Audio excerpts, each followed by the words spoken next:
सत्ताधारी आमदारांना निधी देणं हे लोकशाही विरोधी कारस्थान आहे असंही ते म्हणाले। तुम्हाला निधी हवा असेल तर आमच्या पक्षात या असं महायुती सरकारकडून सुरू असल्याचा घणाघातही त्यांनी केलाय। त्या काही काळापासून हा एक नवीन पायंडा पडलाय।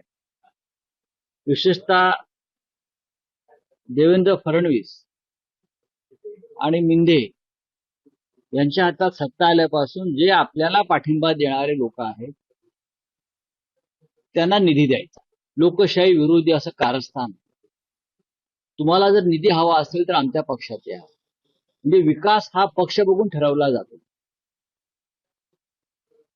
देशाच्या राष्ट्रपतींनी गांभीर्याने दखल घ्यावी असं हे प्रकार। ही लाच आहे। 5 कोटी रुपये ही लाच आहे। मी त्याला विकास निधी वगैरे म्हणत नाही।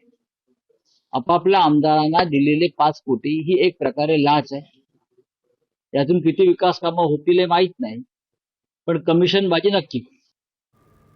तर संजय राऊतांनी विकास निधीचा लाच असा उल्लेख केल्यानंतर शिंदे सेनेचे खासदार नरेश म्हस्के यांनी काय म्हटलंय बघा।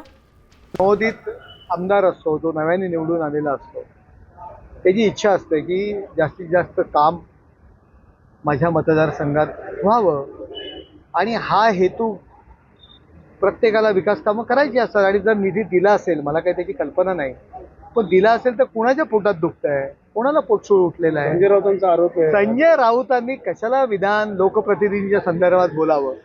5च्या दाराने आलेला हा माणूस यांनी निवडणुका लढणं, निवडणूक काय असते, मतदारांना कसं फेस करतात, हे या भोंग्याला माहित आहे का? आता isakal.com आहे देशातील नंबर 1 ची मराठी न्यूज वेबसाईट।